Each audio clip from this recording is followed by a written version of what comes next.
नमस्कार, सत श्री अकाल और सलाम दोस्तों। मैं रोहित गुप्ता, मेरे यूट्यूब चैनल रोहित क्लासेस में आपका तहे दिल से स्वागत है। दोस्तों, हम यहाँ आर्य कंपटीशन टाइम्स की पुस्तक भारतीय इतिहास जो यूजीसी नेट पेपर सेकंड के रिवीजन के लिए एक अति महत्वपूर्ण बुक है, जिसका चैप्टर नंबर 16 प्राचीन भारतीय स्थापत्य कला, शिक्षा, दर्शन, माप तौल एवं विविध तथ्य को पढ़ रहे थे, जिसका भाग 1 हमने कंप्लीट कर लिया लास्ट क्लासेस में, और आज जो है इसका भाग 2 हम लाए हैं। ठीक है, तो इसका पार्ट 2 हम लोग दोस्तों कंप्लीट करेंगे और इसी के साथ चैप्टर नंबर 16 को हम समाप्त करेंगे।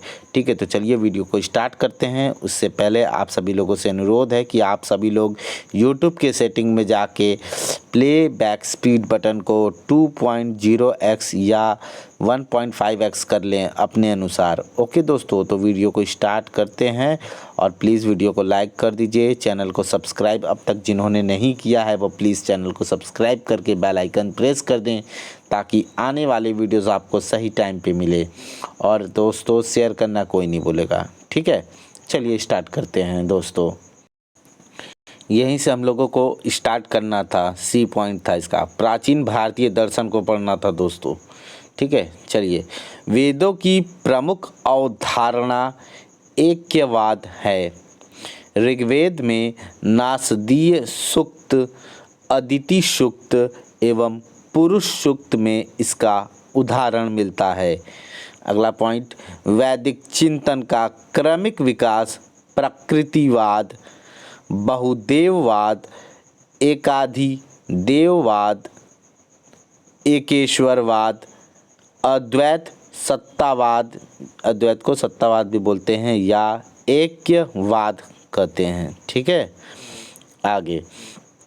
आगे है हमारा दोस्तों, सांख्य दर्शन सबसे प्राचीन क्षण दर्शन है। ईश्वर कृष्ण की सांख्यकारिका इस दर्शन का प्राचीनतम ग्रंथ है।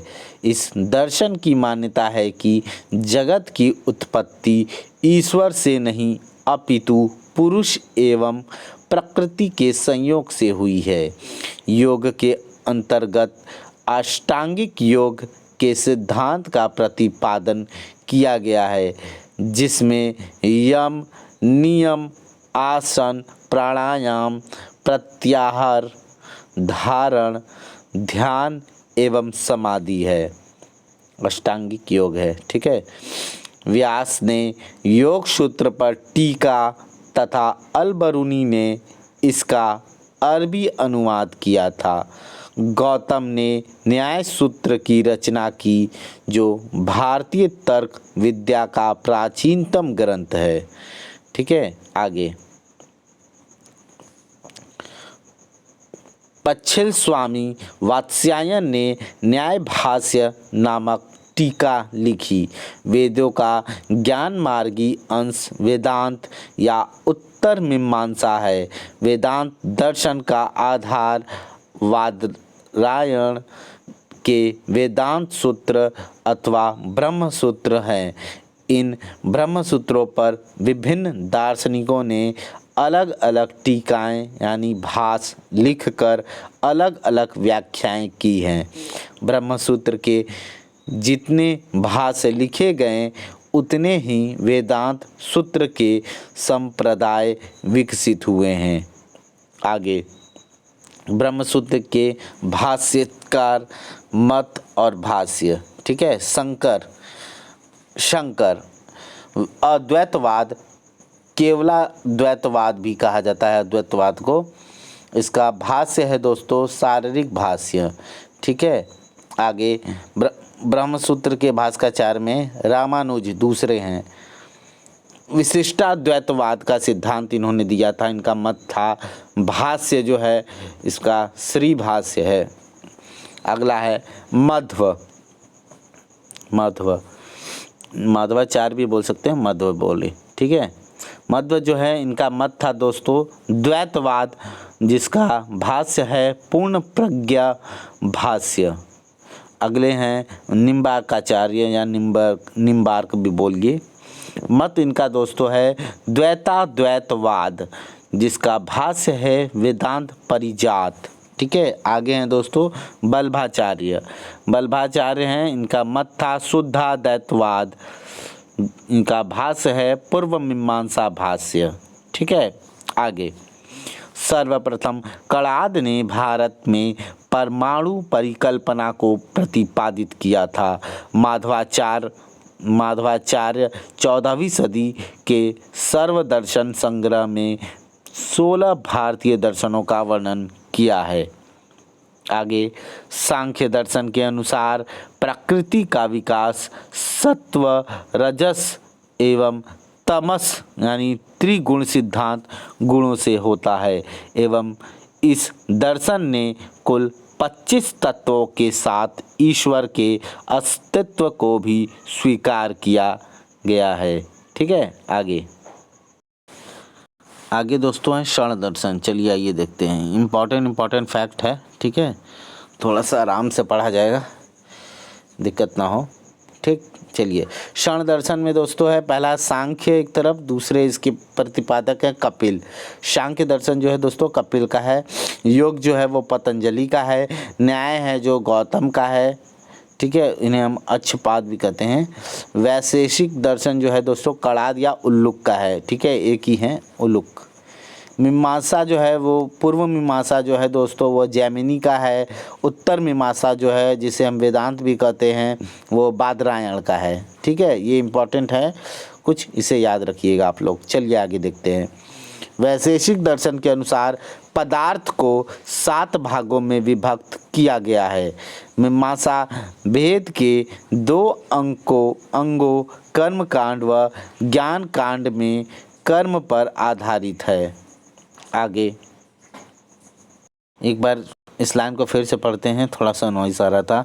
मीमांसा वेद के 2 अंगों कर्म कांड व ज्ञान कांड में कर्म पर आधारित है। ठीक है, आगे मीमांसा दर्शन के अनुसार वैदिक देवताओं का मंत्रों से अलग कोई अस्तित्व नहीं है। कौटिल्य के अर्थशास्त्र में लोकायत यानी 4 वाक को अनविच्छिकी, ठीक है, अनविच्छिकी के अंतर्गत माना गया है। आगे शबर स्वामी प्रभाकर व कुमारिल मीमांसा के दार्शनिक हैं। शबर स्वामी ने शबर भाष्य लिखा। इसके 2 संप्रदाय हो गए, पहला कुमारिल भट्ट, दूसरा प्रभाकर मिश्र। कुमारिल ने संन्यास के सिद्धांत का विरोध किया और कहा कि गृहस्थ जीवन में यज्ञीय कर्म कांड कर मोक्ष को प्राप्त किया जा सकता है। आगे मीमांसा दर्शन ज्ञान के स्वतः प्रामाण्यवाद में विश्वास करता है। इसके अनुसार ज्ञान की उत्पत्ति में ही ज्ञान का प्रामाण्य निहित है, अर्थात किसी वस्तु के ज्ञान के साथ साथ उसके सत्यता का भी निश्चय हो जाता है। आगे ख्याति देखते हैं। भारतीय दर्शन में भ्रम को ख्याति कहा गया है। मीमांसा दर्शन में भ्रांति या भ्रम विषयक 2 मतों की स्थापना हुई। पहला प्रभाकर मिश्र का अख्यातिवाद, दूसरा कुमारिल भट्ट का विपरीत ख्यातिवाद। आगे मीमांसा दर्शन में केवल कुमारिल ही अनुपलब्धि को एक स्वतंत्र प्रमाण मानते हैं। प्रभाकर अनुपलब्धि को स्वतंत्र प्रमाण नहीं मानते हैं। आगे पूर्व मीमांसकों की ही एक शाखा थी, थे शंकर या शंकराचार्य। दोस्तों जो शंकर दिया गया है शब्द ना, वो शंकराचार्य को ही शंकर कहा जाता था। ठीक है, चलिए देखते हैं अब इनको थोड़ा सा इन लोगों के बारे में देखते हैं।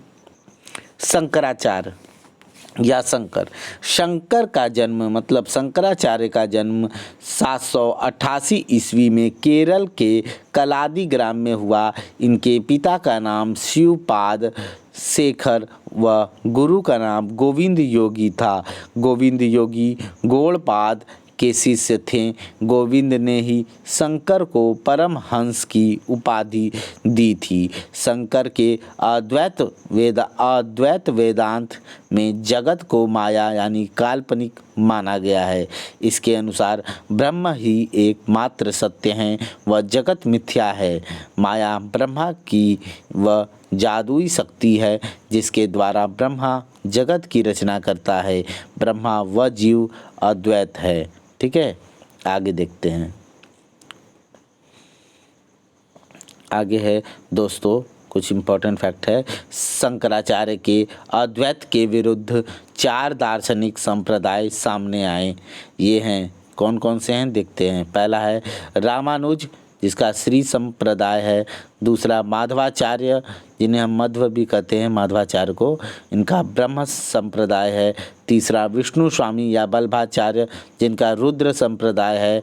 चौथा निम्बार्क जिनका सनक संप्रदाय है। ठीक है, ये विरुद्ध थे किनके? शंकराचार्य के। याद रखिएगा, रुद्र संप्रदाय के प्रवर्तक जो हैं वो विष्णु स्वामी हैं, विष्णु स्वामी थे।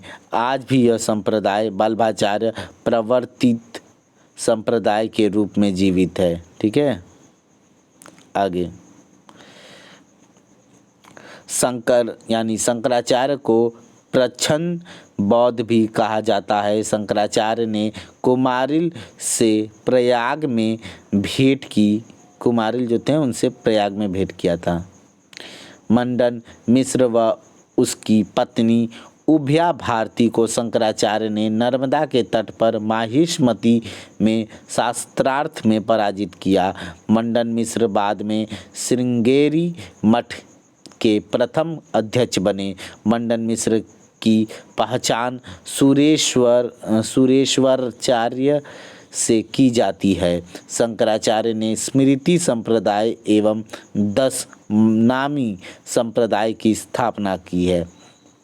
शंकर यानी शंकराचार्य की शिक्षाओं के फलस्वरूप उनके शिष्यों ने 825 ईस्वी में मालाबार तट से सुधार आंदोलनों की शुरुआत की। इन सुधारों के समय से ही कोल्लम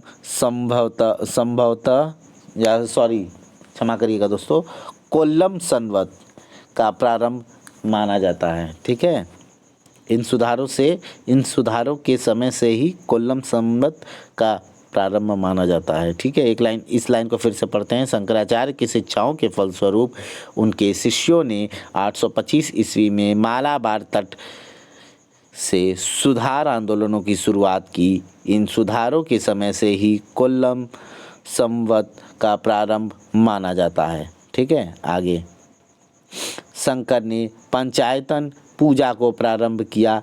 इसमें शिव मुख्य देवता होते थे। शंकराचार्य के जीवनीकार आनंद गिरी थे। सौंदर्य लहरी के लेखक शंकर यानी शंकराचार्य थे। शंकराचार्य दिग्विजय के लेखक माधव थे।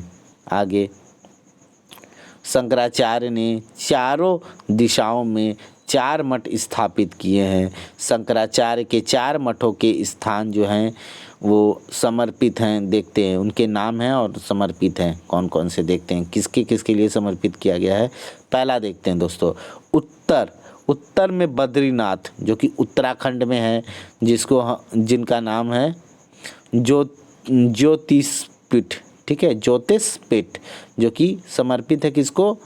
विष्णु के लिए। ठीक है, आगे दक्षिण में दोस्तों मैसूर जो कि कर्नाटक में है।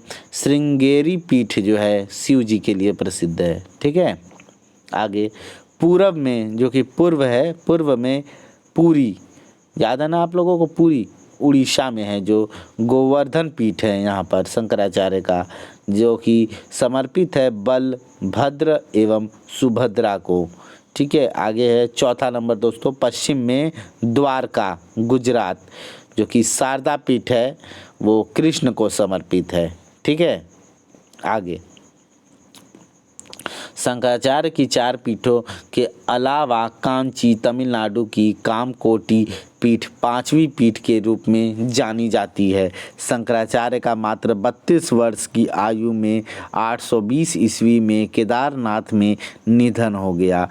रामानुज ने शंकर के मायावाद का खंडन कर विशिष्टाद्वैत का प्रतिपादन किया। माधवाचार्य 13वीं सदी ने शंकर के अद्वैत की आलोचना की व द्वैतवाद का सिद्धांत दिया, जिसके अनुसार जीव व ब्रह्मा दो अलग अलग वास्तविक सत्ताएं हैं। आगे, भारतीय भौतिकवादी दर्शन को चार्वाक या लोकायत दर्शन कहते हैं। इसके प्रेरणा आचार्य बृहस्पति को माना जाता है। इनका प्रमुख सिद्धांत है खाओ पियो और मौज करो। ठीक है, आगे खाओ पियो और मौज करो। आगे दोस्तों देखते हैं, डी नंबर हमारा आ गया।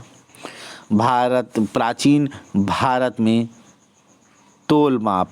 ठीक है, माप क्या था, हम लोगों का खत्म हुआ, अब हम लोगों का आया है प्राचीन भारत में तोल माप। ठीक है, इसी को पढ़ते हैं। क्या था भाई, पहला है अंगुल, ये रेखीय माप की इकाई थी अंगुल। वेली जो थी दोस्तों वह स्थान यानी क्षेत्रफल मापने की इकाई वेली थी प्राचीन भारत में। कल्म, चोल राज्य में धान मापने की इकाई जो थी वो कल्म थी। कलंजू, भार की इकाई जो थी वो कलंजू थी। द्रोण, अनाज का माप जो है दोस्तों वो द्रोण था। ठीक है, बढ़ते क्रम में बाँट, प्रस्थ, आटक, द्रोण और खारी। बढ़ते क्रम में बाँट जो था प्रस्थ था, आटक था, द्रोण था और खारी था। ठीक है, आगे भूमि माप के लिए इकाइयाँ। आगे भूमि माप के लिए इकाइयाँ, पाटक, आड़वाप, द्रोणवाप, कुल्यवाप, निवर्तन, नल, धनु व दंड इत्यादि भूमि के नाप थे। 4 आड़वाप जो है बराबर 1 द्रोणवाप होता है। 8 द्रोणवाप बराबर 1 कुल्यवाप होता है। 5 कुल्यवाप बराबर 1 पाटक होता है। पाटक भूमि का बड़ा नाप था। ठीक है, आगे सिक्के। कपर्दक, सेन शासकों के काल में कौड़ी जो थी कपर्दक थी। पुराण, सेन काल में चांदी के जो सिक्के थे वो पुराण थे। पदमटक, दक्षिण के पश्चिमी चालुक्य शासकों के सोने के सिक्के जो थे पदमटक थे, टंक थे। आगे वैराह देखते हैं। वराह दक्षिण में सर्वाधिक प्रचलित सोने का जो सिक्का था वह वराह था। वराह को सोने का गदान भी कहा जाता था। इसी सिक्के को कन्नड़ भाषा में पोन या हुन तथा संस्कृत में निष्क कहा जाता था। ठीक है, याद रखिएगा, वराह जो है वो सिक्का एक प्रकार का। ठीक है, आगे माऊ या कलंजू, चोल काल में सोने का जो सिक्का था वो कलंजू या माउंट था। ठीक है, आगे काशू, दक्षिण भारत में जो सिक्का था वह काशू था। द्रम, 16 पण के बराबर चांदी का जो सिक्का था वो द्रम था। द्रुमष्टक, द्रम का 8वां भाग जो था द्रुमष्टक था। ठीक है, मासक या मास या पण, तांबे का जो सिक्का था मौर्य काल में पण चांदी का सिक्का था। ठीक है, मासक जो था वो तांबे का सिक्का था, याद रखिएगा। आगे कांकिणी, तांबे का सबसे छोटा सिक्का जो 20 मास या पण के बराबर होता था कांकिणी था। धानक, 4 कारसापण के बराबर सिक्का धानक था। सुवर्ण, 12 धानक या 48 कारसापण के बराबर सोने का सिक्का हिंद यूनानी राजाओं ने 67.2 ग्रेन का द्रैकम नाम का सिक्का चलाया था। आगे आगे है, इसी का थोड़ा सा और बचा है। ओवोल द्रैकम का छठा भाग 11.2 ग्रेन का सिक्का था ओवोल। रई वैदिक काल में चांदी का सिक्का जो था रई था। शतमान चांदी का सिक्का शतमान था। गधेय या गधिया ये सिक्के पूर्व मध्यकाल में राजस्थान व मालवा में प्रचलित थे। सॉरी दोस्तों, थोड़ा सा रोटेट हो गया, आगे देखते हैं। हाँ, ये आ गया ना, ठीक है। कहाँ प्रचलित था? मालवा में प्रचलित थे। इन सिक्कों को गुहिलों तथा चहमानों का माना जाता है। विंशोपक क्या है? विंशोपक विंशोपक यह पूर्व मध्यकाल का सबसे छोटा सिक्का था। यह द्रम का 20वां हिस्सा होता था। आगे रूपक, यह भी एक प्रकार का सिक्का था। ठीक है, रूपक। आगे देखते हैं। प्राचीन भारतीय ग्रंथों के अनुसार एक स्वर्ण सिक्का का भार 80 रत्ती या 16 मास के बराबर होता था। रत्ती या रतिका तोल की सबसे छोटी इकाई थी। ठीक है, आगे। पर्ण का औसत भार 56 ग्रेन था है। ठीक है, आगे। प्राचीन काल में पल यानी एक धरण 10 पल के बराबर होता था। पल मुद्रा माप की इकाई होती थी। एक पल 4 कर्स के बराबर, एक कर्स 16 मास के बराबर होता था। अतः एक पल 64 स्वर्ण के मासक के बराबर होता था। एक मास 5 रतिका के बराबर होता था।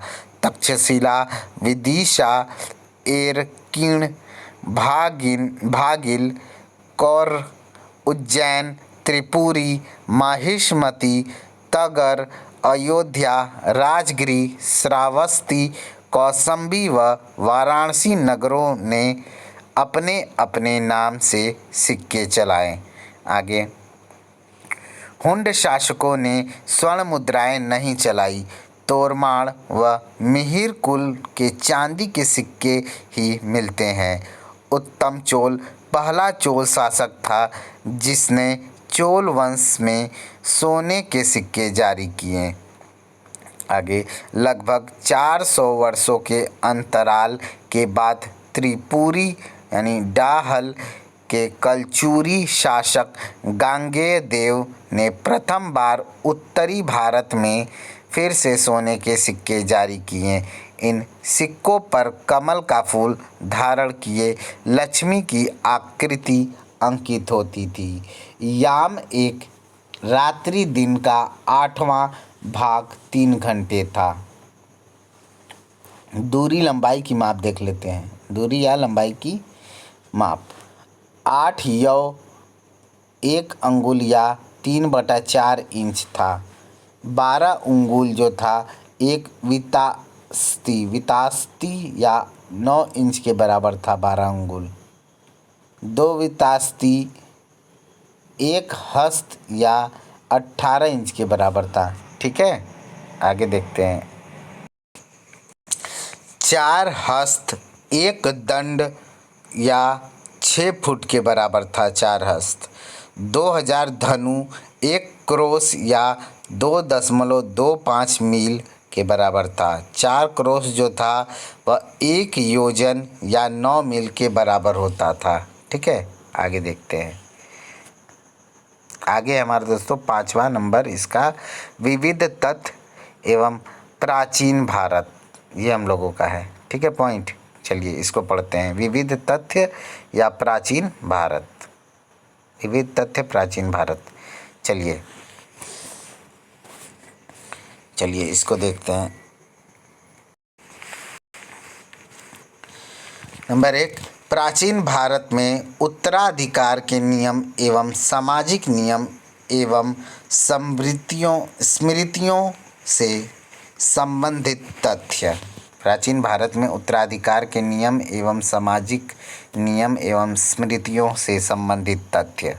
पहला है बंगाल के जेमुतवाहन 12वीं शताब्दी की रचना दाय भाग के अनुसार पिता की संपत्ति में पुत्र का अधिकार पिता की मृत्यु के बाद ही हो सकता था, जबकि विज्ञानेश्वर की रचना मिताक्षरा याज्ञवल्क्य स्मृति की टीका के अनुसार पुत्र जन्म के साथ ही पिता के जीवित रहते हुए पिता की संपत्ति का उत्तराधिकारी हो जाता था।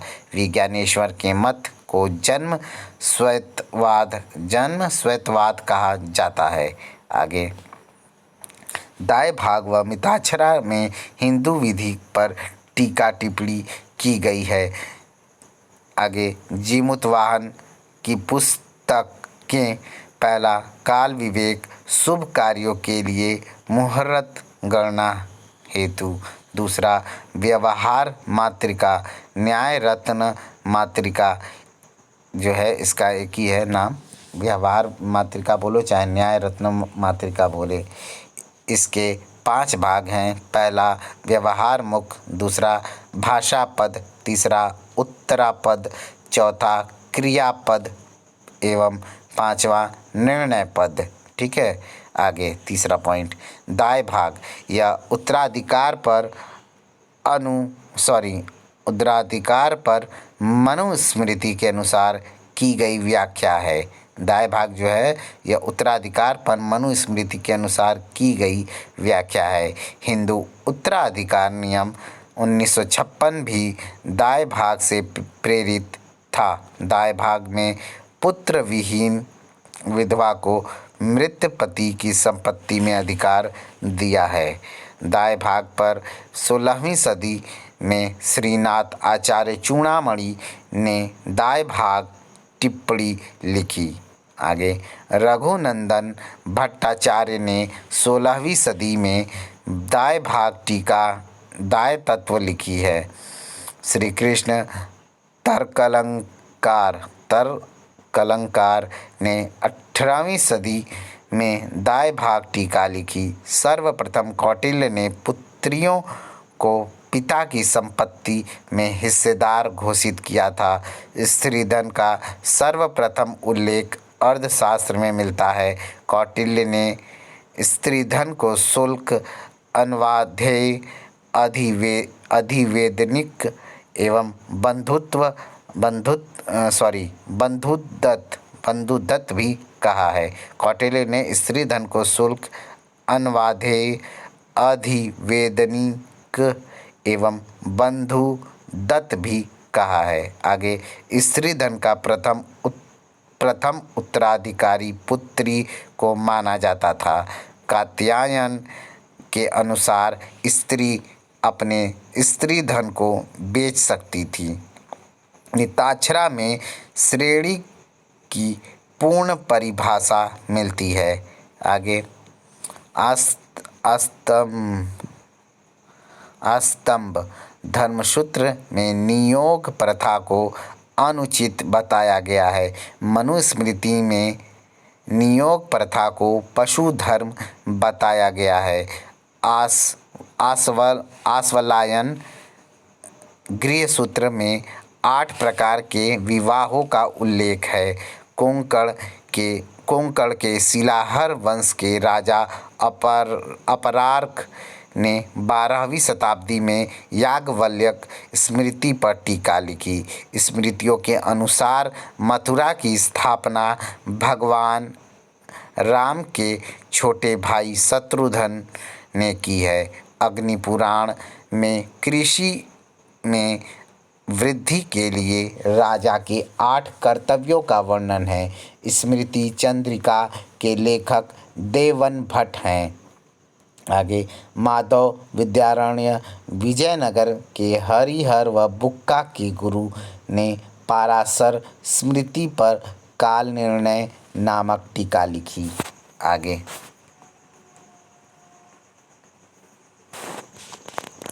आगे है विश्वेश्वर मनुस्मृति का भाष्यकार एवं मदन परिजात का लेखक था। जाति प्रथा की आलोचना करने वाले ग्रंथ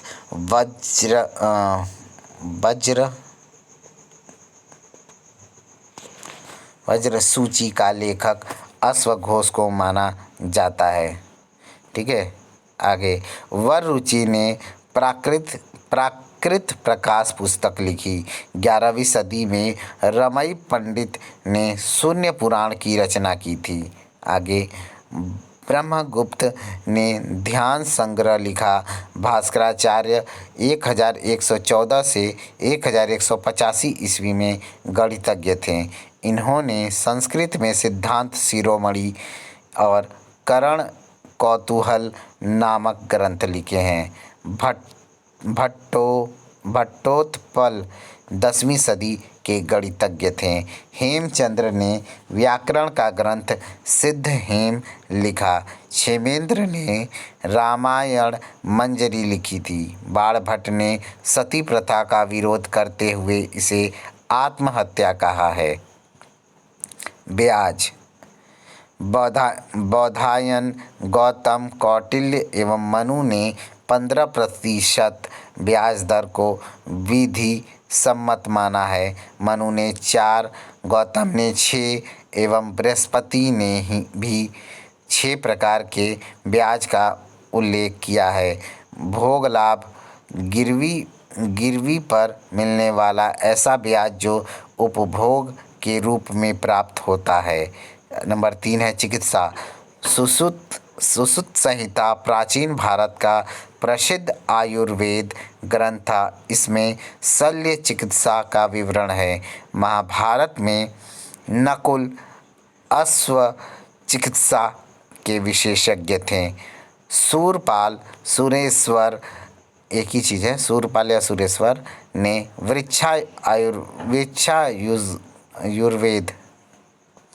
वृक्षायुर्वेद की रचना की है। ठीक है, वृक्षायुर्वेद की रचना की है। हेमाद्रि ने चतुर्वर्ग चिंतामणि लिखी।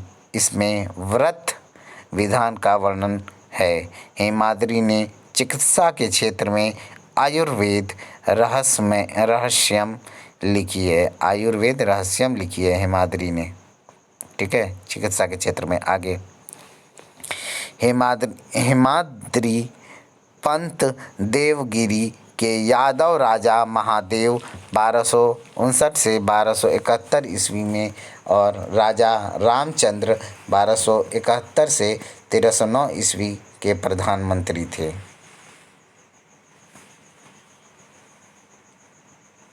ठीक है, ये प्रधानमंत्री भी थे इन दोनों राजाओं के। ठीक है, राजा महादेव के और राजा रामचंद्र के। आगे नंबर 4 नीति विषयक रचनाएं देखते हैं। चंडेश्वर ठाकुर 14वीं सदी ने विवाद रत्नाकर, गृहस्थ रत्नाकर, कृत्य चिंतामणि, राजनीति रत्नाकर आदि ग्रंथ लिखे हैं। चंडेश्वर ठाकुर ने सप्त रत्नाकर लिखे। ये हैं सप्त रत्नाकर कौन कौन से हैं, आइए देखते हैं। पहला है दोस्तों कृत्य रत्नाकर, दूसरा व्यवहार रत्नाकर, तीसरा शुद्धि रत्नाकर, चौथा दान रत्नाकर, पांचवा पूजा रत्नाकर, छठवां गृहस्थ रत्नाकर, सातवां विवाद रत्नाकर। ठीक है, राजनीति रत्नाकर 8वां रत्नाकर थी। आगे राजनीति रत्नाकर के सिद्धांत के आधार पर कई राजघरानों के राजा अपना राज्य प्रबंध करते थे। इसके अलावा चंडेश्वर ने ज्योतिष शास्त्र में नई रचना कृत्य चिंतामणि लिखी है। आगे दोस्तों 5वां नंबर सार संग्रह प्राचीन भारत में। ठीक है, चलिए आइए इसे पढ़ते हैं। प्राचीन काल में मेवाड़ को मेदपाट, मेड़ता को मेडंतक तथा मारवाड़ को मरुवार कहा जाता था। पूर्व मध्यकाल में दोषी हट कपड़े का बाजार था। पाली ग्रंथों में 3 प्रकार के गांवों का उल्लेख है। प्रथम कोटि में वे गांव थे जिनमें सभी वर्णों एवं जातियों के लोग रहते थे। इन गांवों का मुखिया भोजक कहलाता था। दूसरी कोटि में शिल्पी ग्राम थे। ये गांव अन्य गांवों के लिए बाजार का कार्य करते थे। तीसरी कोटि में सीमांत ग्राम आते थे जो जंगल के किनारे बसे होते थे। इन गांवों में बहेलिए और शिकारी रहते थे। आगे बुद्ध काल में गांव के मुखिया को ग्राम भोजक, ग्रामणी या ग्रामिक कहा जाता था। बलि यानी कर जो वैदिक काल में स्वैच्छिक था, बुद्ध काल में किसानों द्वारा देना अनिवार्य हो गया। बलि की वसूली के लिए नियुक्त अधिकारी बलि साधक कहलाते थे। बलि उपज का छठा हिस्सा था। व्यापारियों से चुंगी वसूल करने वाला अधिकारी सौल्किक यानी शुल्काध्यक्ष कहलाता था। आगे शिल्पियों से महीने में एक दिन राजा के लिए काम कराया जाता था। विदिशा नगर बेत्रवती नदी के किनारे पर स्थित था। याद रखिएगा, विदिशा नगर। संत ज्ञानेश्वर का जन्म महाराष्ट्र के अलिंदी गांव में तथा त्यागराज का जन्म तमिलनाडु के तिरुचिरापल्ली में हुआ है। डी.डी. कौशाम्बी ने भारतीय इतिहास की व्याख्या के लिए मार्क्सवादी दृष्टिकोण का सूत्रपात किया। आगे कनिंघम के प्रयास हेनसांग के यात्रा विवरण पर आधारित है। ओदुम्बर एवं पडचाल के सिक्कों पर मंदिर की आकृतियों का अंकन है। लोकार्क सूर्य को कहा जाता है। हरिभद्र सूरी की समरादित्य कथा का संबंध ब्राह्मण संप्रदाय से है। विष्णुकुंडिन वंश के शासक माधव वर्मन प्रथम ने 11 अश्वमेध यज्ञ किए थे। आगे पाणिनि ने यौधेय एवं मालव गण को आयुधजीवी संघ कहा है। मथुरा में 7 एवं पद्मावती में 9 नागवंशी राजाओं ने शासन किया था। मासातुवान थल व्यापारी एवं मानामिकीन जल व्यापारी थे। कागज पर लिखित प्राचीन पांडुलिपि शतपथ ब्राह्मण है जो कश्मीर से प्राप्त हुई है। यह 1079 ईस्वी की है। इसके बाद गुजरात से प्राप्त प्राचीन पांडुलिपि मानी जाती है जो कि 1223 से 1224 की है। ठीक है, आगे है इसी में देखते हैं। ब्राह्मण युग 800 ईसा पूर्व से 600 ईसा पूर्व, सूत्रकाल 600 ईसा पूर्व से 300 ईसा पूर्व की है। तक्षशिला की खोज जो है 1863 ईस्वी में कनिंघम ने ही की थी। ठीक है, भद्रशिला नाम तक्षशिला का था। नालंदा महाविहार पाली अनुसंधान संस्था है जहाँ पाली साहित्य एवं बौद्ध धर्म का अध्ययन एवं शोध कार्य होता था या होता है। आगे जैन ग्रंथ सूत्रकृतांग में सर्वप्रथम अष्टपाद यानी शतरंज का उल्लेख मिलता है।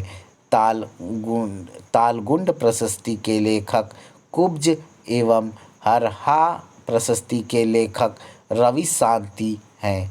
तालगुंड प्रशस्ति कर्नाटक के शिमोगा जिले में है। इसमें कदंब वंश के राजा मयूर शर्मन की कांची में शिक्षा प्राप्त करने एवं पल्लव सैनिकों द्वारा अपमानित किए जाने पर राज्य स्थापित किए जाने का वर्णन है। यह कदंब राजा शांति वर्मा के समय लगभग 460 ईस्वी में एक स्तंभ लेख पर लगवाई गई। मयूर शर्मन मानव्य गोत्र का ब्राह्मण था। आगे लेपाक्षी मंदिर परिसर में नंदी की एक भारी भरकम मूर्ति है जिसे भारत की विशालतम नंदी मूर्ति माना जाता है। वसाफ ने माबर क्षेत्र को हिंद की कुंजी कहा है। भागीलय की मुद्राएं नर्मदा घाटी से प्राप्त हुई हैं। भविष्य पुराण में चतुर्वर्णों के कर्तव्य एवं दायित्वों की चर्चा की गई है। इसमें रानी विक्टोरिया के शासन की घोषणा की गई है। आगे पूर्व मध्यकाल 900 से 1300 ईस्वी में लेख पद्धति में भी कृषक उत्पीड़न के साक्ष्य मिलते हैं। लेख पद्धति शासक द्वारा भूमि संस्था के लिए जारी किया गया आदर्श दस्तावेज होता था। ठीक है। आगे प्रवणी कर या वड़ी कर आयात निर्यात व्यापार पर कर था। ठीक है। यह एक प्रकार का वड़ी कर जो था वह एक प्रकार का टैक्स था। ठीक है। प्रवणी कर भी जो था वो एक प्रकार का टैक्स था। ठीक है। आगे काहिरा जेनेजा प्रलेखों में दक्षिण भारत एवं अरब व्यापार का उल्लेख मिलता है। सामंतवाद का अंग्रेजी पर्याय फ्यूडलिज्म की उत्पत्ति जर्मन शब्द फ्यूड से हुई है। आगे पूर्व भाग पर दिए गए राज्य के नाम के अनुरूप देवता का पृष्ठ भाग पर अंकन पांचाल वंश की मुद्राओं की विशेषता है। कपिल वस्तु महाविहार अंकित मुहरे पीपरहवा से प्राप्त हुई है।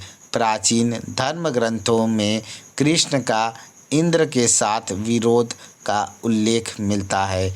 उड़ीसा के गजपति वंश का संस्थापक कपिलेंद्र था। मनुस्मृति के अनुसार राजपत्र कपड़े पर अथवा ताम्रपट्टिका पर लिखे जाते थे। आगे कलिंग की राजधानी दंतपुर तथा सौवीर की राजधानी रौरुक थी। ठीक है। आगे रौरुक थी। आगे देखते हैं वीर भानपुर पश्चिमी बंगाल से नियमित खेती का साक्ष्य मिलता है। चोल वंश वैद्य नारायण मंदिर चोल वंश। सोमवंश जो है वो लिंगराज मंदिर है। आगे वैरोट्या जैन महाविद्या जिस पर सर्पवाहन शिल्पांकित किया जाता है उसे वैरोट्या कहते हैं। ठीक है। आगे है रुद्रांबा देवी 13वीं सदी में वारंगल के काकतीय वंश की रानी थी रुद्रम्बा देवी। ठीक है। आगे भारत में श्रृंगवेरपुर सिंगरौर इलाहाबाद से भोजपत्र का प्राचीनतम साक्ष्य मिला है। आगे दोस्तों नाट्य दर्पण की रचना जो है रामचंद्र और गुणचंद्र ने की थी। ठीक है। आगे अपार एवं सुंदर मूर्ति कांची के शैव संत थे। आगे तोबा ज्वालामुखी राख सोन घाटी से प्राप्त हुई है। आगे दीक्ष निकाय का हिंदी अनुवाद राहुल सांकृत्यायन ने की थी। ठीक है। थोड़ा सा और बड़ा करें, किसने की थी? राहुल सांकृत्यायन ने की थी। आगे गुप्त युगीन ब्राह्मी अभिलेख से युक्त जैन प्रतिमाएं दुर्जनपुर से मिली है। आगे काशी को कीकट क्षेत्र कहा जाता था। करकरी वैदिक काल में एक वाद्य यंत्र था। बौद्ध गया में सुजाता ने बौद्ध विहार दान किया है। वैदिक काल में कुम्हार को कोलाल कहते थे। कुणाल से भी गर्त निवास के अवशेष मिले हैं। यौधेय चांदी के सिक्कों पर पणमुख कार्तिकेय का चित्र मिलता है। आगे श्वेतांबर मत के संस्थापक स्थूलभद्र का जन्म पाटलिपुत्र में हुआ था। श्वेतांबर परंपरा के अनुसार मल्लीनाथ स्त्री तीर्थ का अर्थ है। सर्वप्रथम हिरण्यकार शब्द यजुर्वेद में मिलता है। अर्थफलक श्वेतांबर मत से संबंधित है। आगे, चीन की महान दीवार का निर्माण हान वंश के शासक सी हांग टी 247 से 210 ईसा पूर्व ने करवाया था। इसका उद्देश्य शकों के हमले से रक्षा करना था। ठीक है। आगे, 11वीं शताब्दी में कुतुब नुमा दिशा सूचक यंत्र का चीन में आविष्कार हुआ, जिससे समुद्री यात्रा सुगम हो गई। ठीक है, कुतुब नुमा याद रखिएगा, दिशा सूचक यंत्र का नाम है कुतुब नुमा। आगे, शिलाहर राजाओं ने भारत में पारसी धर्म को संरक्षण प्रदान किया। शांतिदेव ने शिक्षा समुच्चय लिखी थी। आगे देख लेते हैं। ठीक है, थोड़ा सा और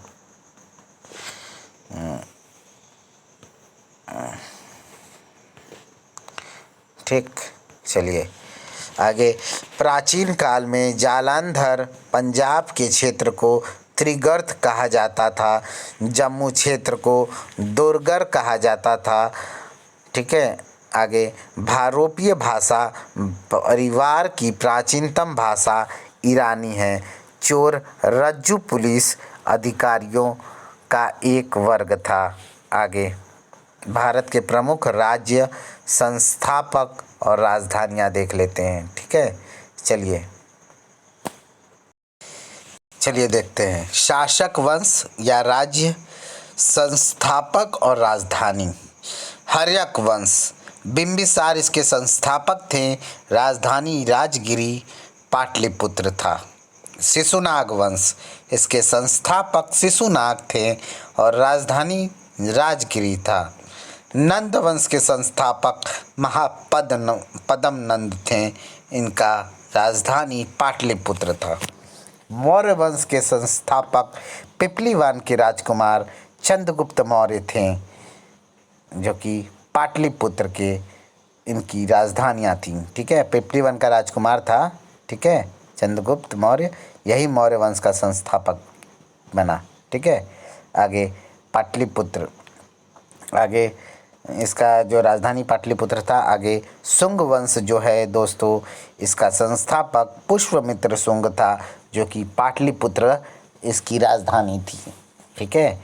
आगे, कण्व वंश की राजधानी जो थी दोस्तों, वह पाटलिपुत्र ही थी और इसके संस्थापक थे कण्व वंश के वासुदेव। आगे, कुषाण वंश का जो संस्थापक था कटफिसिस प्रथम था, जिसका राजधानी जो था दोस्तों पुरुषपुर पेशावर था। ठीक है, याद रखिएगा, पुरुषपुर पेशावर था कुषाण वंश का संस्थापक राजधानी, और इसका संस्थापक कटफिसिस प्रथम था। ठीक है। आगे, थोड़ा सा गलती हो रहा है दोस्तों, उसके लिए क्षमा करिएगा। हालांकि बहुत जिन्होंने अब तक प्राचीन इतिहास शुरू से मेरा वीडियो देखा होगा, तो ये मैंने पहले भी पढ़ा चुका है, सारे वंशों को पढ़ाया है, तो बस उसी का इसमें डिटेल में है, एक ही जगह दिया गया है। ठीक है, चलिए आगे देखते हैं। गुप्त वंश, गुप्ता एम्पायर का जो संस्थापक था वो श्रीगुप्त था और इसकी राजधानी पाटलिपुत्र थी। आगे, हुंड जो थे, हुंड का जो दोस्तों ये था संस्थापक तोरमाण था और इसकी राजधानी शाकल यानी सियालकोट था। आगे, पुष्पभूति वंश का जो संस्थापक था नरवर्धन था और इसकी राजधानी थानेश्वर कन्नौज थी। आगे, कदम्ब वंश का संस्थापक मयूर शर्मन था और इसकी राजधानी बनवासी वैजंती था। मौखरी वंश का संस्थापक हरिवर्मा था और इसकी राजधानी कन्नौज थी। मैत्रक वंश का जो संस्थापक था भटार्क था और इसकी राजधानी बलभी थी। पल्लव वंश का संस्थापक सिंह विष्णु था और इसकी राजधानी जो थी दोस्तों कांची थी। पश्चिमी गंग मैसूर का जो संस्थापक था वो दिडिग यानी कोंगनी वर्मन एवं माधव प्रथम था। और राजधानी कोलार या तालकड था। ठीक है, आगे पूर्वी गंग जो है कलिंग, पूर्वी गंग जो है कलिंग में पड़ता है, पूर्वी गंग कलिंग में था, जो कि ब्रजहस्त पंचम था इसका संस्थापक। ठीक है, ब्रजहस्त पंचम, इसे हम अनंत वर्मन भी कहते हैं, पूर्वी गंग का संस्थापक था जिसकी राजधानी पुरी में थी। आगे चालुक्य वातापी के जो चालुक्य थे दोस्तों, इसका संस्थापक जय सिंह था जिसका राजधानी वातापी या बादामी था। आगे चालुक्य जो थे दोस्तों, कल्याणी के जो चालुक्य थे उनका संस्थापक तैलभ द्वितीय था। इसमें बहुत कन्फ्यूजन होता है, याद रखिएगा। वातापी के जो चालुक्य थे जय सिंह संस्थापक था और कल्याणी के जो चालुक्य थे उसका संस्थापक तैलभ द्वितीय था, और वेगी के चालुक्य जो थे उसका जो था विष्णुवर्धन था। ठीक है, याद रखिएगा। आगे चालुक्य कल्याणी के जो चालुक्य थे उनका संस्थापक तैलभ द्वितीय और उसका राजधानी मान्यखेत यानी कल्याणी था। ठीक है, आगे वेगी के चालुक्य जो थे उनके संस्थापक विष्णुवर्धन थे और इसका जो राजधानी था वह वेंगी था। ठीक है, राष्ट्रकूट दंती दुर्ग जो था वो राष्ट्रकूट का संस्थापक था, राष्ट्रकूटों का संस्थापक दंती दुर्ग, और इसकी राजधानी मान्यखेत था। आगे पाल वंश का संस्थापक दोस्तों गोपाल है और इसकी राजधानी मुंगेर है। ठीक है, इंपॉर्टेंट है, याद रखिएगा। सेन वंश का संस्थापक सामंत सेन थे और गुर्जर प्रतिहार वंश का संस्थापक हरिश्चंद्र था जो की राजधानी कन्नौज थी। गढ़वाल वंश का संस्थापक चंद्रदेव था, राजधानी कन्नौज थी। चौहान वंश का संस्थापक वासुदेव था, राजधानी अजमेर शाकंभरी था। चंदेल वंश का संस्थापक नन्नुक था और खजुराहो जो है उसका राजधानी था। परमार वंश का संस्थापक उपेंद्र या कृष्णराज था जिसकी राजधानी धारा या उज्जैन थी। सोलंकी चालुक्य या गुजरात, सोलंकी के चालुक्य गुजरात जो थे, चालुक्य गुजरात में सोलंकी जो थे ना उनका संस्थापक मूल राज प्रथम था, अनहिलवाड़ था। ठीक है, कलचुरी के जो संस्थापक थे कोक्कल थे जिसकी राजधानी त्रिपुरी था। आगे चोल का जो संस्थापक था विजयालय था, विजयालय चोल का तंजौर था इसकी राजधानी। शाही का जो संस्थापक था कल्लर था दोस्तों, और उदभांडपुर जो था इसका राजधानी था। ठीक है, चलिए तो इसी प्रकार से दोस्तों चैप्टर नंबर 16 यहाँ समाप्त होता है और नेक्स्ट वीडियो में दोस्तों चैप्टर नंबर 17 हम लाएंगे और इसी के साथ जो है हमारा जो है आपका आर्य कॉम्पिटिशन टाइम्स में पार्ट 1 एंशिएंट हिस्ट्री कंप्लीट हो जाएगा। ठीक है दोस्तों, तो प्लीज़ वीडियो को आप लोग लाइक कर दीजिएगा। चैनल को अब तक जिन्होंने दोस्तों सब्सक्राइब नहीं किया है वो प्लीज़ दोस्तों आप सभी लोगों से अनुरोध करता हूं कि आप चैनल को सब्सक्राइब करके बेल आइकन प्रेस करके और बेल आइकन प्रेस कर लीजिएगा और उसे शेयर कर दीजिएगा। ठीक है, ओके दोस्तों, मिलते हैं नेक्स्ट वीडियो में। थैंक यू सो मच दोस्तों, प्लीज़ वीडियो में आप बने रहिएगा और इसी तरह आप मुझे सपोर्ट करते रहिएगा ताकि मैं आने वाले समय में और भी अन्य बुक्स को कंप्लीट करा सकूं। Okay, thank you so much, bye bye, मिलते हैं नेक्स्ट वीडियो में। Thank you, bye bye.